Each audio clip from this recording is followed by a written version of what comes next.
जान है तो जहान है, क्योंकि all India institute medical sciences का ये सोशल मीडिया है। अगर दर्शकों आपको कहीं से खून शरीर के आगे से या पीछे से आता हो, एकाएक आपका ब्लड प्रेशर गिर गया हो और यूँ लगे कि आपको जो थोड़ा सा बुखार है, पूरा शरीर जो आपका है, हर अंग जो है वो इन्वॉल्व हो गया है, तो समझिए कुछ ना कुछ मामला गड़बड़ है और लगता है कि कहीं ये डेंगू या डेंगू भी कहते वो तो नहीं है। आपको समझाने के लिए all India institute medical sciences ने जम्मू ने इलाज से पहले अलग अलग योग्य डॉक्टर है आप तक जानकारी पहुंचाते हैं। स्टूडियो में इस समय डॉक्टर शिवानी गांधी हैं, आप असिस्टेंट प्रोफेसर पैथोलॉजी विभाग के हैं। इसी डेंगू पर बताया गया। डॉक्टर साहब आपका धन्यवाद।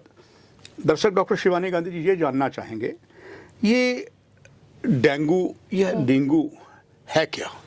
सबसे पहले तो मैं आपका धन्यवाद करना चाहूँगी कि आपके माध्यम से इस ज़रूरी विषय की जानकारी हमारे लिसनर्स या हमारी जनरल पब्लिक को मिलेगी।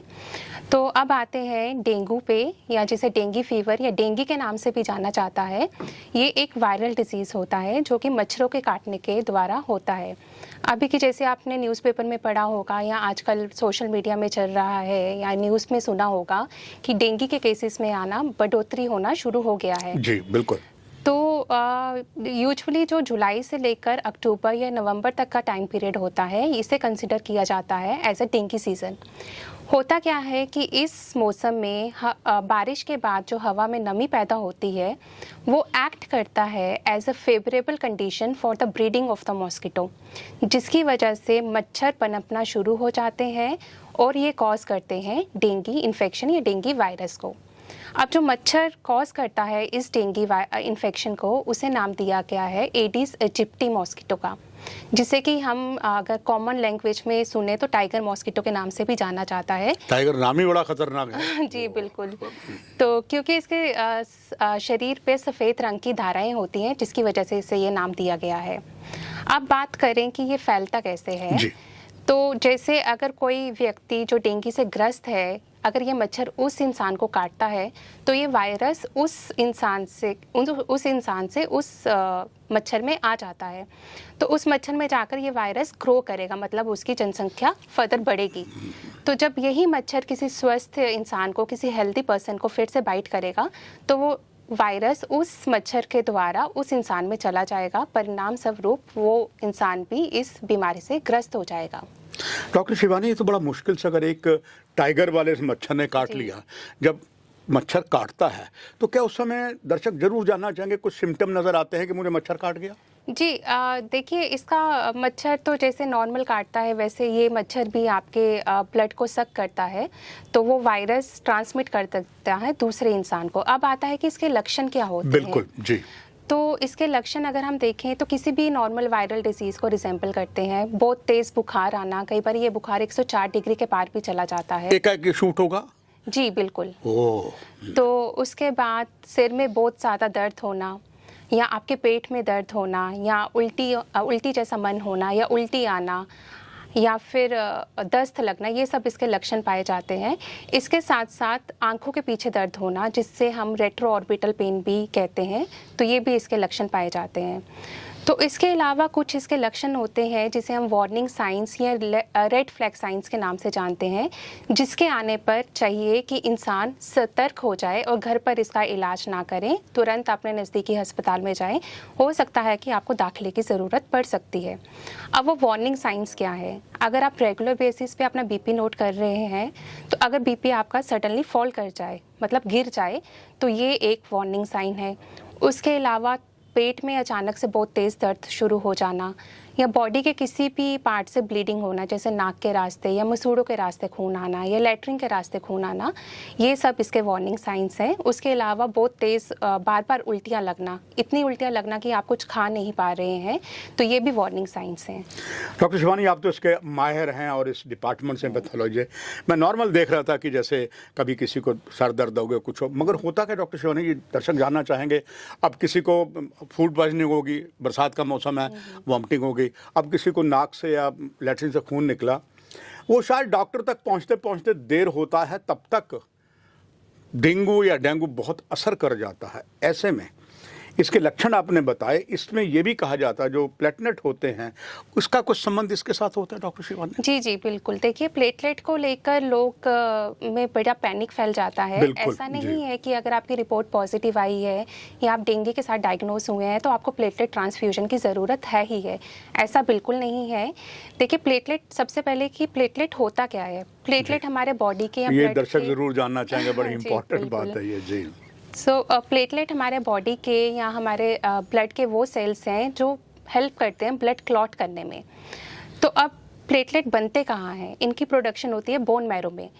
तो जब भी डेंगू वायरस की इन्फेक्शन होती है, ये वायरस अटैक करता है हमारे बोन मैरो को, जिसकी वजह से प्लेटलेट बनना कम हो जाते हैं और परिणाम स्वरूप इसका नंबर गिरना शुरू हो जाता डॉक्टर है। शिवानी, जरूर दर्शक जानना चाहेंगे बोन मैरो होता क्या है? दर्शक को जरा एक आसान भाषा में समझाएं तो कैसे बोन समझाएंगे? मैरो हमारे हड्डियों में वो पार्ट है जिसमें हमारे खून या खून के कण की प्रोडक्शन होती है। ओह, उसे बोन मैरो जी कहते हाँ, हैं। उसे बोन मैरो कहा जी, जाता thank है। you। तो प्लेटलेट भी उसी बोन मैरो से ही बनते हैं। अब आता है कि प्लेटलेट का नंबर हम नॉर्मली क्या लेते हैं। जी। इसका नंबर होता है 1.5 लाख से 4 या 4.5 लाख पर मिलीमीटर क्यूब ऑफ ब्लड। अब प्लेटलेट ट्रांसफ्यूजन की ज़रूरत कब पड़ती है? बिल्कुल। सबसे पहले अगर आपका प्लेटलेट काउंट 1 लाख से ऊपर है तो आपको घबराने की ज़रूरत नहीं है। आपके फिजिशियन ने या आपके डॉक्टर ने जो भी आपको सलाह दी है, जैसी भी दवाइयाँ आपको प्रिस्क्राइब की हैं, आप वो रेगुलर बेसिस पे लेते रहें। इससे आप इस बीमारी से निजात पा सकते हैं। लेकिन अगर प्लेटलेट नंबर 10,000 से नीचे चला जाता है तो उस केस में ट्रांसफ्यूजन की जाती है। या फिर जो हाई रिस्क या प्रेग्नेंट फीमेल्स होती हैं उसमें हम कट ऑफ लेते हैं 20,000। अगर 20,000 से नीचे चला जाए तो उसमें ट्रांसफ्यूजन की जाती है।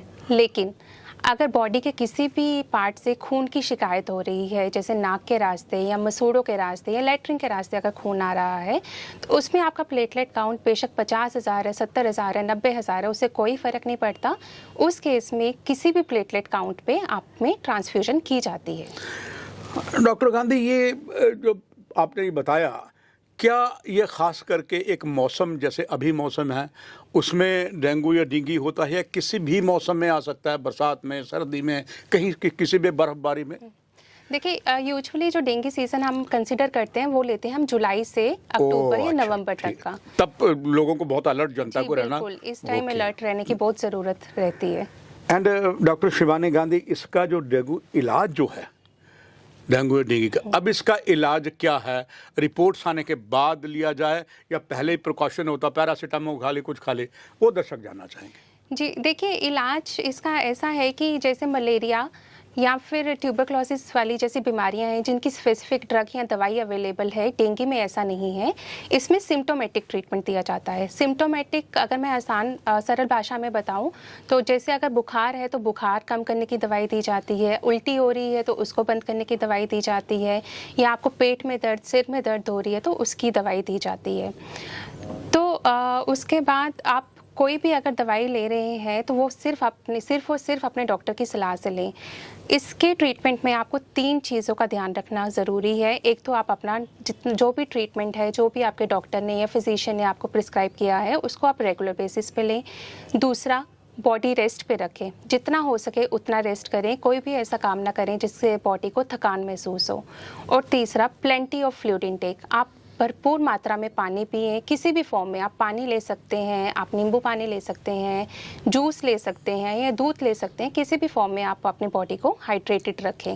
डॉक्टर शिवानी, इन दिनों फ्लू भी चल रहा है, फ्लू चल रहा है, उसमें कहा जाता है अगर आपको आई फ्लू के जरा दूर रहें, तो क्या इसमें भी डेंगू या डेंगू हुआ है तो क्या उस पेशेंट अगर घर में है, पॉजिटिव है, तो क्या दूसरे परिवारजनों से उसको दूर रहना है या इकट्ठे रह सकते हैं? जी, ये भी लोगों में बड़ी धारणाएं होती हैं कि अगर एक को डेंगू है तो दूसरे को भी फैल सकता है। देखिए, सिर्फ इसका जो most important route of transmission है वो होता है मच्छरों के द्वारा। आप अगर साथ रह रहे हैं, साथ खा रहे हैं, साथ खेल रहे हैं, ऐसे साथ रहने से आपको डेंगू नहीं फैलेगा। सिर्फ और सिर्फ अगर जो इन्फेक्टेड इंसान है उसका मच्छर जो उसको काट रहा है, अगर वही मच्छर आपके स्वस्थ इंसान को काटे तो ही ये डेंगू फैलेगा। अदरवाइज ये साथ रहने से ये नहीं फैलता है। डॉक्टर शिवानी, बस हम कार्यक्रम के अंतिम पड़ाव में पहुंच रहे हैं। ये जानना चाहूँगा दर्शकों के लिए, prevention is better than cure, dengue से रोकथाम कैसे की जा सकती है? जी, ये बिल्कुल सही आपने कहा कि prevention is better than cure. तो जैसे कि मैंने पहले ही बताया कि ये मच्छरों द्वारा फैलाई जाने वाली बीमारी है, तो सबसे ज़्यादा इम्पॉर्टेंट है कि मच्छर को ही ना होने दें, मच्छर को ही ना पनपने दें। तो ये मच्छर जो है इसे डे ब्रीडर्स भी कहा जाता है क्योंकि ये दिन के टाइम काटता है और ये ओह! पनपता है अच्छा, सा- दिन में काट जाता जी है जी ये? बिल्कुल, दिन को और शाम के टाइम ही ये दर्शकों काटता है। सावधान रहिएगा, दिन में भी बचिएगा। ओह! तो ये पनपता है साफ और ठहरे हुए पानी में। सो अगर आपके घर की छत पे कोई खुली पड़ी हुई टंकी है या फिर टायर में पानी अगर इकट्ठा हो रहा है या कूलर में पानी अगर इकट्ठा हो रहा है उसको हटाना तो उसको आप टाइमली रिप्लेस करें और कहीं पे भी पानी जमा ना होने दें। डॉक्टर शिवानी, आखिर में ये भी पूछना चाहूँगा, घर में हम रात को गुड नाइट वगैरह लगा लेते हैं जी, या जी। को कहते हैं प्याज अपने बेड के नीचे रख लीजिए, क्या इसे इफेक्ट रियली काम करते हैं? आखिर में जानना चाहूँ। जी बिल्कुल, जो भी आजकल आपने मार्केट में देखा होगा कि जी। बड़े सारे मॉस्किटो रिपेलेंट्स Exactly. हैं, कॉइल्स हैं, तो ये भी आपको प्रिवेंट करते हैं मॉस्किटो बाइट से। ज़रूरी है, जैसे मैंने पहले बताया कि ये डे ब्रीडर्स होते हैं, तो अगर आपका बच्चा बाहर खेलने जा रहा है, टेरेस पे जा रहा है, प्लेग्राउंड में जा रहा है, You have to careful about बिल्कुल it. बिल्कुल, आप उसको शॉर्ट्स ना पहनाकर फुल लेंथ ट्रैक पैंट्स पहनाएं, फुल स्लीव्स शर्ट्स पहनाएं और जो भी एक्सपोज्ड एरिया है वहाँ पे आप कोई भी मॉस्किटो रिपेलेंट का यूज़ कर सकते हैं। डॉक्टर शिवानी, एम्स के माध्यम से बहुत महत्वपूर्ण जानकारियाँ आपने दर्शकों को दी। यहाँ जो MBBS के first year, second year, third year के स्टूडेंट हैं, आप उनको पढ़ा भी रही हैं, सभी के लिए ज्ञानवर्धक होगा। दर्शकों, इस कार्यक्रम की यही सेवा समाप्ति है। डॉक्टर शिवानी गांधी को धन्यवाद देते हुए, आपसे इजाज़त लेते हुए, नमस्कार।